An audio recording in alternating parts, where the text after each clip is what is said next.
আর আমেরিকার দালাল যে ইউনুস, এই ইউনুসকে এই খবরটি পৌঁছিয়ে দেওয়ার জন্যই এই প্রধান সেনাপতি গিয়েছেন। প্রধান সেনাপতি গতবারে বক্তৃতায় কি বলেছিলেন যে দেশের সার্বভৌমত্ব, আমি আপনাদেরকে সতর্ক করছি, দেশের সার্বভৌমত্ব বিনষ্ট হবে। বলেনি দেশে অ্যানার্কি হবে, বিশৃঙ্খল হবে, বলেছে সার্বভৌমত্ব চলে যাবে।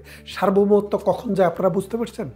ভারত বলে দিয়েছে, ভারতের অথরিটি বলে দিয়েছে যে আমেরিকার সাথে দহরম মহরম করে আপনারা বঙ্গোপসাগর দেওয়া, কক্সবাজারে দেওয়া এবং ওই যে মিয়ানমারের সাথে একটি করিডোর দেওয়া, এইসব সব কিছু থেকে বাংলাদেশকে বেরিয়ে আসতে হবে। এক, দ্বিতীয়ত যত দ্রুত সম্ভব গণতান্ত্রিক সরকারের কাছে ক্ষমতা হস্তান্তর করতে হবে, তা না হলে বাংলাদেশে যে মৌলবাদ, যে জঙ্গিবাদের উত্থান হচ্ছে, এটা দক্ষিণ পূর্ব এশিয়াকে অশান্ত করবে। তিন হচ্ছে আমেরিকার তাবেদার, যেই সব আমেরিকার টাকা খেয়ে জামাত, এনসিপি এবং ডক্টর ইউনূস গং যে আকাম কুকাম বাংলাদেশে চালাচ্ছে, মানুষকে যেভাবে হত্যা, নির্যাতন, দর্শন করছে, এতে করে এই অঞ্চলের স্থিতিশীলতা বিনষ্ট হচ্ছে। যত দ্রুত সম্ভব সুষ্ঠু নির্বাচনের মাধ্যমে, অংশগ্রহণমূলক এবং ফ্রি অ্যান্ড ফেয়ার ইলেকশনের মাধ্যমে ক্ষমতা হস্তান্তর করে দিতে হবে। এই ইস্যুগুলি ভারতের উচ্চ পর্যায় থেকে আমাদের সেনাপ্রধানকে বলে দেওয়া হয়েছে, তিনি সেটি কনভে করেছেন। কনভে করে যেই সব জায়গাগুলো কনস্টিটিউশন পজিশন, তাদের কাছে গিয়ে খবরটি বলেছেন। এখন এই খবর পাওয়ার পর এই খবরটি আবার বিএনপির কাছেও ডিপ্লোম্যাটিকভাবে কনভে করা হয়েছে। বিএনপিকে বলা হয়েছে যে আপনারা যদি আওয়ামী লীগকে ব্যান, জাতীয় পার্টিকে ব্যান, 14 দলকে ব্যান, এই মবের দাবিকে সমর্থন করে যদি কোনোভাবে এই ম্যানিপুলেটেড ক্ষমতায় আসার চেষ্টা করেন, তাহলে আপনাদের আয়ু হবে কচু পাতার পানির মতো, ক্ষমতায় যেতে পারবেন, ক্ষমতার স্বাদ আপনারা পাবেন না। এই কথা শোনার পর বিএনপিরও একটু পায়ের নিচের মাটিটা কেঁপে উঠছে। কি বলে, ভারতের মতো শক্তিশালী রাষ্ট্র, যাদের সাথে এখন চীন জয়েন করেছে, যাদের সাথে রাশিয়া জয়েন করেছে, আজকে যদি ভারতের কথা মতো যদি স্টেটমেন্ট আমরা না দেই, ভারতের কথাকে যদি অগ্রাহ্য করি, তাহলে আমাদের ভাগ্যে কি আছে নোবডি নোজ। তাড়াতাড়ি এই বিএনপি তাদের প্রেসিডিয়াম কমিটি, যেটাকে বলে স্থায়ী কমিটি, সেই কমিটি মিটিং করলো। মিটিং করলে ঘোষণা দিল যে আমরা কোনো দলকে নিষিদ্ধ করার পক্ষে নই, এবং সাথে সাথে আরও একটি কথা বলেছেন যে আমরা পিআর পদ্ধতিতে যে ভোট, সেই ভোট নিয়ে আমরা নির্বাচন হতে দেব না, অর্থাৎ আমরা সেই পক্ষে নেই। তাহলে এখন ব্যাপারটা বোঝেন, এনসিপিও এখন কিন্তু সুর নরম করেছে, এনসিপিও দেখতেছে দুনিয়ার আবহাওয়া ঘুরে গেছে, এখন বিএনপির সাথে লেজ গুটিয়ে আস্তে আস্তে বিএনপির থেকে কয়টি আসন নিতে পারে সেই চিন্তায় মশগুল। তার মানেটা কি বুঝলেন? বাংলাদেশের সেনাপ্রধান সবার কাছে একটি সুস্পষ্ট মেসেজ দিয়ে দিলেন যে এই দানাই পানাই করে 1 বছর তো কাটিয়ে দিলেন, সময় আর বেশি হাতে নেই। যদি সময় আর বেশি নিতে চান, তাহলে অবস্থা খুবই খারাপ হবে। তার মানে ভারতের যে অবস্থান ভৌগোলিকভাবে, আপনারা একটা জিনিস বোঝেন, আমেরিকার মতো একটা রাষ্ট্রকে ভারত তো আজ করে চলে না।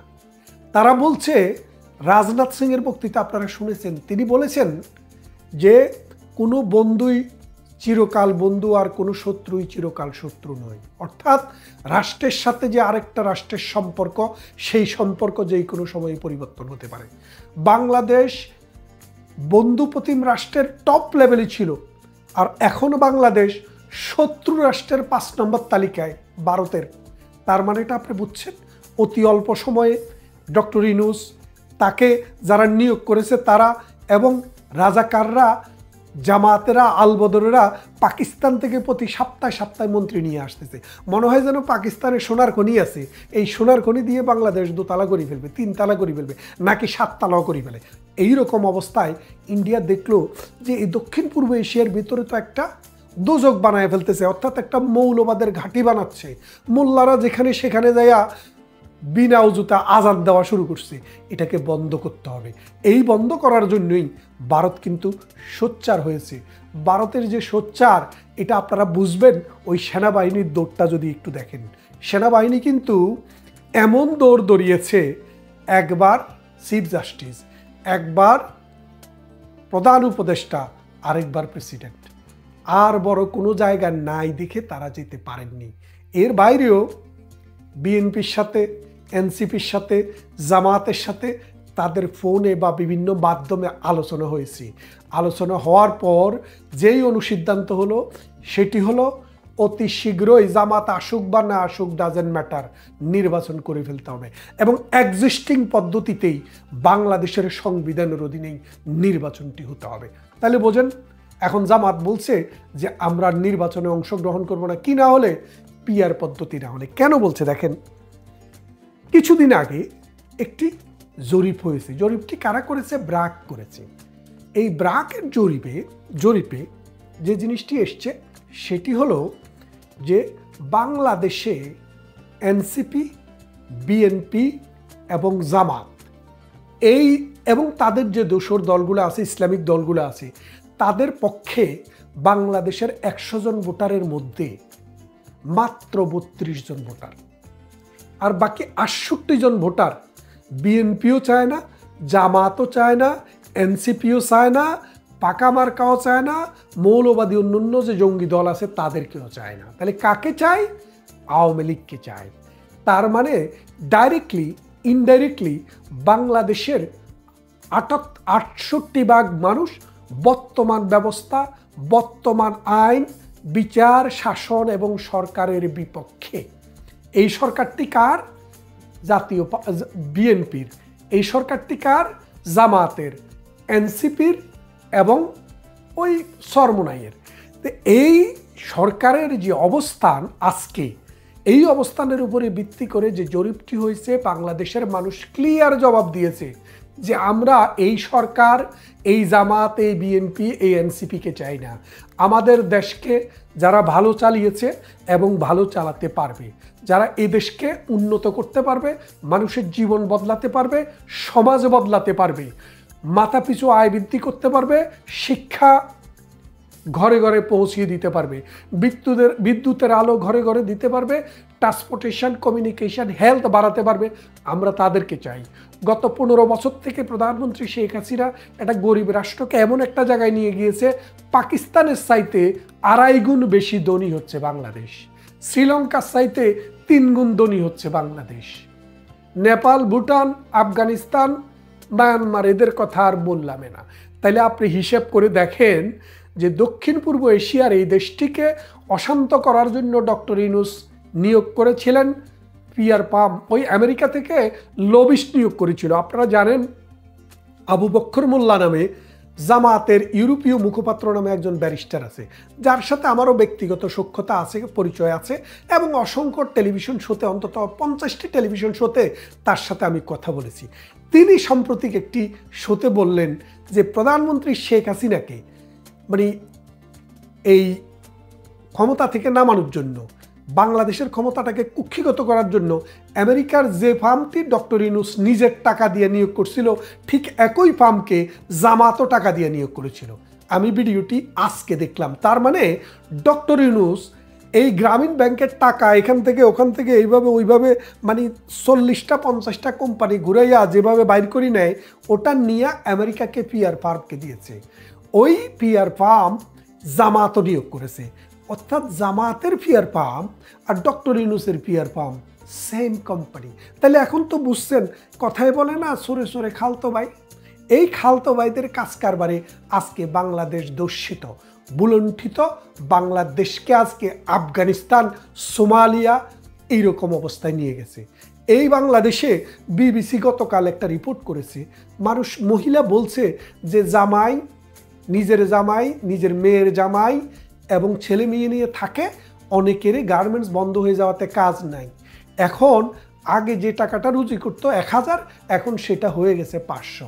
এটা দিয়ে এখন ডাল ভাত খায়, মাছও কিনতে পারে না, মাংস তো চোখেই দেখে না। তার মানে মানুষের লাইফের কোয়ালিটি অলরেডি ডিটেরিয়েটেড ইন বাংলাদেশ। তার মানেটা কি দাঁড়াচ্ছে? যে বাংলাদেশ আসলেই একটা অন্ধকার গলির দিকে চলে যাচ্ছে। ভারত এখন যে উদ্যোগ নিয়েছে, ভারতের কথা হচ্ছে বাংলাদেশের মানুষের শাসন করবে, এটাতে আমাদের কোনো সমস্যা নেই, কিন্তু বাংলাদেশ আইনের ভিত্তিতে শাসিত হতে হবে।